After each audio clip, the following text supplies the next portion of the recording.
미국의 대통령 트럼프가 취임 직후 가장 먼저 서명한 행정명령이 뭔지 아십니까? 관세도 아니고 이민정책도 아니었습니다. 바로 디지털 자산 작업반 설립이었는데요. 대부분의 언론은 이걸 그냥 트럼프가 친코인 정책 펴는구나 정도로 보도했죠. 하지만 제가 이 문서를 뜯어보다가 소름 끼치는 대목을 발견했습니다. 이 태스크포스의 실제 목적은 비트코인 매수가 아니라는 점. 오늘의 영상에서 트럼프 행정부가 진짜 노리는 게 뭔지, 그리고 이게 우리 투자자들에게 어떤 기회가 될 수 있는지 전부 정리해드리도록 하겠습니다. 안녕하세요, 김선우입니다. 자, 먼저 표면적으로 나온 내용부터 짚고 넘어가죠. 트럼프는 취임 전부터 계속 말했습니다. 미국을 암호화폐 수도로 만들겠다. 전략적 비트코인 비축을 만들겠다. 그런데 실제로 행정명령 문서를 보면 뭔가 이상한 부분들이 보입니다. 첫째, 비트코인 매수 예산이 명시되어 있지 않아요. 보통 국가가 금이나 외환을 비축할 때는 얼마를 쓸 것이다 예산안이 먼저 나오죠. 그런데 이번 태스크포스에는 구체적인 매수 계획이 없습니다. 둘째, 태스크포스의 핵심 인물들을 보면 재무부, 법무부, 에너지부 장관들이 포함되어 있어요. 비트코인 사려면 재무부만 있으면 되는데 왜 에너지부가 들어가 있을까요? 셋째, 문서 안에 자꾸 등장하는 단어가 있습니다. 압수된 디지털 자산. 미국 정부는 이미 범죄 수사 과정에서 압수한 비트코인을 약 21만 개 보유하고 있습니다. 현재 시세로 약 30조 원어치죠. 그런데 왜 굳이 새로 사겠다는 게 아니라 압수한 자산을 어떻게 활용할 것인가에 초점이 맞춰져 있을까요? 여기서부터 퍼즐이 맞춰지기 시작합니다. 자, 제가 최근 3개월간 미국 정부의 움직임을 추적해봤는데요. 2025년 12월 미국 법무부는 갑자기 비트코인 관련 압수 자산 처분 방침을 동결합니다. 원래 정부는 압수한 코인을 경매로 팔아서 국고로 환수했었거든요. 그런데 갑자기 당분간 팔지 말라는 지시가 떨어진 겁니다. 이게 무슨 의미일까요?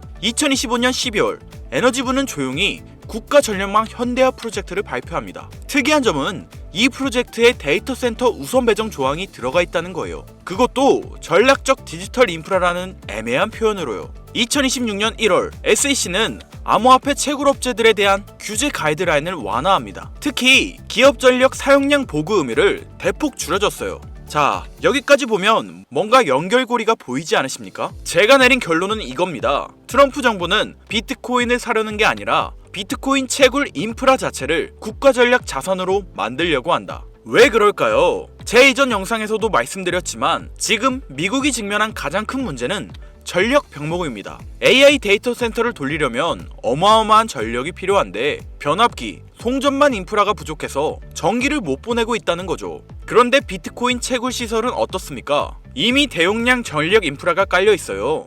시골 외곽에 있는 경우가 많아서 토지도 넓고요. 게다가 비트코인 채굴은 24시간 풀 가동이 가능한 구조입니다.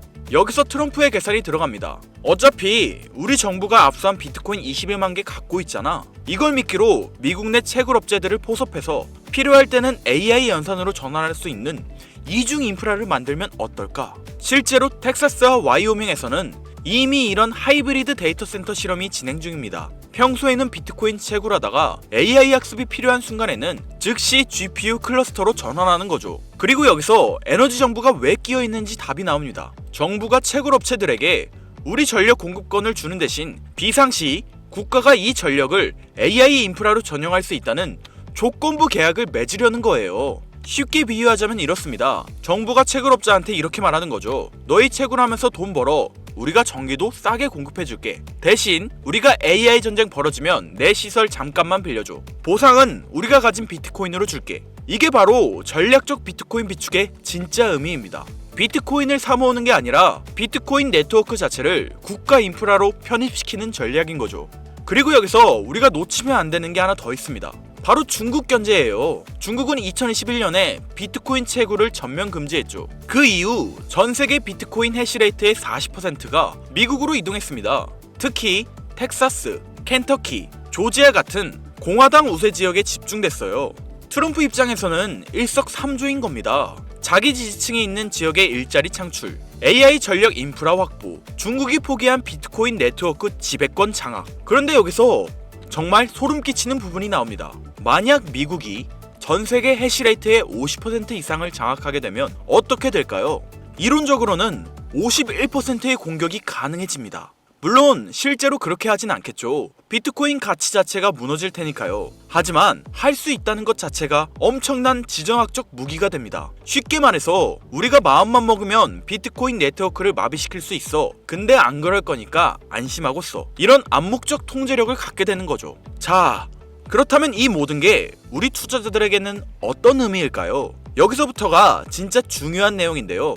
트럼프 정부가 지금 짜고 있는 판은 최소 3에서 5년짜리 프로젝트예요. 우리가 지금 보고 있는 건 21세기 디지털 골드러시의 막이 오르는 순간입니다. 1849년 캘리포니아 골드러시 때 진짜 돈 번 사람들은 누구였죠? 금 캐는 사람들이 아니라 곡괭이 파는 사람들이었어요. 지금도 마찬가지예요. 비트코인 사는 사람들도 돈 벌겠지만 진짜 큰 돈은 채굴 인프라를 쥔 사람들이 가져갈 겁니다. 그리고 미국 정부는 지금 그 곡괭이 공장을 국유화하려고 하는 겁니다. 우리는 그 흐름을 똑똑하게 따라가야 합니다. 공포에 떨며 팔 게 아니라 냉정하게 포지션을 잡아야 해요. 그렇다면 지금 미국 정부가 그 곡괭이 공장을 만들기 위해 무엇을 하고 있는지 확인해 봐야 하는데, 트럼프의 움직임은 2026년 새해가 시작되자마자 확인되었었죠.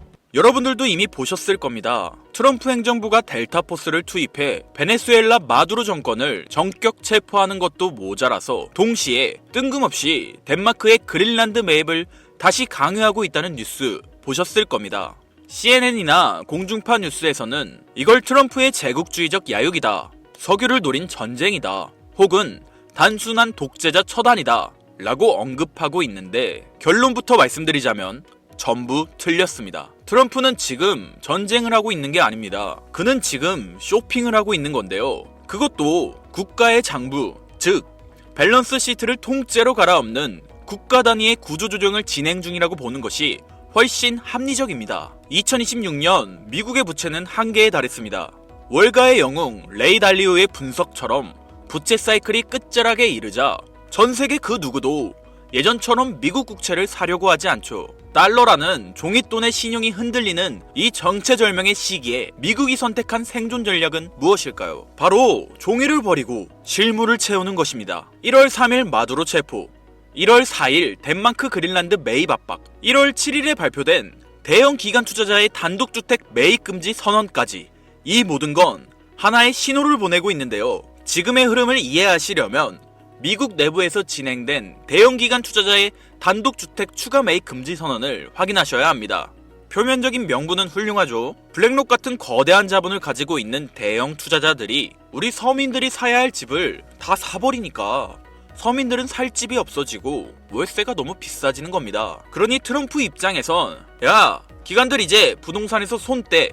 라고 발표한 건데요. 당연히 서민들은 환호하였습니다. 하지만 저는 트럼프의 움직임과 이 법안이 반드시 하나의 연결고리를 가지고 있을 것이라 확신했는데요. 금융의 관점에서 이 조치는 기업들에게 부동산 시장에 대한 사형 선고나 다름없습니다. 지금까지 거대 기업들은 남아도는 현금 유동성을 어디에 파킹해놨습니까? 가장 안전하고 덩어리가 큰 미국 부동산이었습니다. 말 그대로 기업들의 전용 주차 자리 중 하나를 정부에서 막아버린 겁니다. 그렇다면 부동산 시장에 사용되었을 수천, 수조 원의 돈은 어디로 흘러 들어갈까요? 돈은 가만히 있으면 그 가치가 떨어집니다. 그 말은 어딘가로는 반드시 흘러가게 된다는 건데, 주식시장은 이미 대세 상승장이 시작된 지 오래됐고 AI 거품론으로 언제 떨어질지 모르는 상황입니다. 미국 부채율이 높아 채권은 매력이 없고 갈 곳을 잃은 이 거대한 유동성을 받아줄 덩어리가 크면서 아직 저평가된 새로운 그릇이 필요해진 시점인 거죠. 그런데 기업들이 방법을 궁리하던 와중 미국 정부가 대놓고 방향을 제시해 주었습니다. 미국 청산예탁결제원 DTCC가 발표한 스마트 나비 프로젝트와 겐톤 네트워크 테스트. 이게 전문 용어라 어렵게 느껴지시겠지만 쉽게 말해서 주식이나 부동산 같은 실물 자산을 코인으로 만들어서 기관들끼리 24시간 거래할 수 있게 만든 기업 전용 네트워크 RWA가 되겠습니다. 트럼프는 한쪽에서는 행정명령으로 구시대의 자산인 실물 부동산 매입을 막아버리고 다른 한쪽에서는 법안을 통해 신시대의 자산인 디지털 자산 시장에 문을 열어주고 있는 겁니다. 자, 그렇다면 여기서 의문이 드실 겁니다. 이들이 이렇게 강제적으로 고여있는 자본을 움직이려는 이유는 무엇일까요? 단순히 비트코인 2억, 3억 가는 게 목표라서요? 아닙니다. 그들이 보고 있는 건 코인 시장을 넘어선 더 거대하고 본질적인 패권의 이동입니다. 최근 일론 머스크는 한 팟캐스트에서 이런 말을 했습니다. 미래의 화폐는 달러나 금이 아니라 전력량 에너지가 곧 화폐가 될 것이라고요. 이게 당장 들으셨을 땐 이해가 어려우시겠지만 핵심은 이겁니다. 지금까지의 달러는 신용을 기반으로 사용되었습니다. 미국 정부가 보증한다는 믿음에 기반한 어떻게 보면 그냥 종이 쪼가리였죠. 하지만 지금 세상은 변하고 있습니다. 앞으로는 AI와 로봇이 일을 하는 세상이 올 거고 이를 움직이는 건 종이가 아니라 바로 전기입니다. 전기가 끊기면 AI도 금융도 비트코인도 멈춥니다. 즉 전기를 가진 자가 화폐를 발행하는 권력을 진다. 이것이 바로 머스크가 꿰뚫어본 에너지의 본질인 겁니다. 왜 트럼프가 이 시국에 갑자기 델타포스를 베네수엘라로 보내고 덴마크한테 그린란드를 내놓으라고 윽박지르는지 이상하지 않으셨습니까? 언론은 영토 확장이라 떠들고 있지만 머스크 관점에서 보면 이건 초대형 배터리를 확보하기 위한 전략적 움직임인 겁니다. 베네수엘라의 끈적한 중진류는 AI를 돌릴 발전 연료이고 그린란드의 만년설은 불타오르는 데이터 센터를 식혀줄 천연 냉각수인 겁니다. 결국 미국은 지금 달러라는 종이 쪼가리 패권이 저물어가는 것을 인정하고 에너지와 비트코인이라는 새로운 패권으로 갈아타기 위해 국가의 체질을 새롭게 뜯어고치고 있는 거죠. 머스크는 방향을 가리켰고 트럼프는 이미 움직이고 있습니다. 그리고 여기서 제가 앞서 강조했던 DTCC와 캔톤 네트워크가 중요한 건데요. 기관들은 썬팅 짓게 된 자신들만의 프라이빗 체인을 원합니다. 상식적으로 생각해 보십시오. 블랙록이나 JP 모건 같은 월가 하이에나들이 자금 흐름을 누구나 지갑 주소만 알면 실시간으로 다 들여다볼 수 있는 퍼블릭 블록체인 위에서 굴리고 싶어 할까요? 자신들의 포지션이 노출되면 경쟁사에게 공격당하거나 선행매매를 당할 수 있는데 미쳤다고 그 길을 주력으로 쓰겠습니까? 그들은 철저하게 프라이버시가 보장되고 신원이 인증된 기관끼리만 거래할 수 있는 네트워크가 필요합니다. 그런데 기업들이 자기들끼리 노는 프라이빗 체인을 쓰면 개인 투자자들은 캔톤 네트워크에는 우리가 투자도 못하고 이걸 알아도 무슨 상관이냐 라고 생각하게 될 텐데 맞습니다. 우리는 여기에 투자를 못하죠. 하지만 여기에는 틈새가 존재합니다. 기관들이 자기들끼리 지하 고속도로에서 돈을 굴리더라도 결국 그 유동성을 현금화하거나 외부로 빼내려면 반드시 일반 국도인 퍼블릭 체인과 만나는 인터체인지를 거쳐야만 합니다. 즉 기관의 프라이빗 장부와 우리가 쓰는 퍼블릭 블록체인을 기술적으로 그리고 법적으로 연결해주는 유일한 연결고리. 그러면서도 머스크가 강조한 에너지 데이터까지 처리할 수 있는 미들웨어 코인이 반드시 필요한 거죠. 이건 가능성의 이야기를 하는 게 아니에요. 반드시 이루어질 절차 중 하나입니다. 기관들의 비밀 문서와 머스크의 발언을 종합했을 때 이 히든 코인은 반드시 다음 3가지 조건을 충족해야만 할 것입니다. 첫 번째 조건, 기관들의 자금은 캔톤 네트워크라는 자기들만의 지하 벙커에 숨어 있습니다. 기관들이 캔톤 네트워크 지하에서 굴리던 자산을 밖으로 빼낼 때 빠르고 거대한 물량을 순식간에 소화시킬 수 있어야 하죠. 즉 여러분이 찾아야 할 코인은 이더리움 계열의 느려터진 구형 모델이 아니라 기관들의 고속 거래를 감당할 수 있는 새로운 인프라 안에 숨어 있을 확률이 매우 높습니다. 두 번째 조건, 머스크의 영수증이어야 합니다. 이게 진짜 핵심인데요. 일론 머스크는 앞으로의 화폐는 전력이라고 말했습니다. 발전소에서 생산된 전력, 데이터 센터의 컴퓨팅 파워, 이 무형의 에너지를 실시간으로 블록체인에 기록하고 토큰으로 바꿔주는 기술. 전문 용어로 DP인이라 불리는 탈중앙화 물리 인프라가 결합되어야 하죠. 단순히 금융만 연결하는 게 아니라 에너지 데이터를 처리할 수 있는 오라클 기능이 탑재되어 있어야 하는 겁니다. 세 번째 조건, 규제 준수 딱지가 붙어 있는가입니다. 익명성 뒤에 숨어서 자금 세탁이나 하는 코인들은 기관들이 사용할 수 없습니다. 반대로 디지털 신원 인증 기능이 내장되어 있어서 이 돈은 불법 자금이 아니라 삼성전자가 보낸 돈입니다 라고 꼬리표를 붙여줄 수 있는 화이트리스트 코인. 기관들은 오직 이런 코인만 파트너로 인정할 텐데요. 이 3가지를 충족시키는 코인은 단 하나입니다.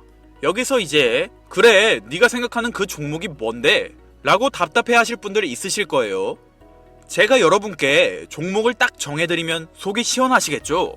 하지만 저는 종목을 찝어주는 리딩방을 운영하려는 게 아닙니다. 저는 여러분께 고기를 잡을 수 있는 그물을 만들어 드릴 건데요. 이 그물에 걸리는 코인이 있다면 그게 바로 2026년 전 세계에서 가장 주목받는 히든 코인이 될 것입니다. 그리고 그 히든 코인을 저는 영상에서 공개할 생각입니다. 솔직히 남들에게 공유해드리는 게 아깝습니다. 저 또한 전업 트레이더이기 때문에 한 달, 두 달을 밤을 새워가며 분석한 이 종목을 그냥 공개한다는 게 솔직한 마음으로 아깝다는 심정이 드는 게 사실입니다. 화면에 보이는 번호 제 개인 번호입니다. 아까운 건 아까운 거고 제 영상을 끝까지 시청해주신 것에 대한 고마움을 저는 알고 있기 때문에 아쉬운 마음을 뒤로하고 구독자님들에게 공유하기로 마음먹었습니다. 자료라고 문자 보내주세요. 혹시 화면이 잘 안 보이신 분들은 댓글에 있는 링크를 통해 연락처를 남겨주시면 제가 해당 자료를 공유해드리도록 하겠습니다. 전해드릴 내용은 여기까지이고요. 영상 재미있게 보신 분들은 구독과 좋아요 한 번씩 꾹꾹 눌러주시고 다음에 더 좋은 영상으로 찾아오겠습니다. 감사합니다. 김선우였습니다.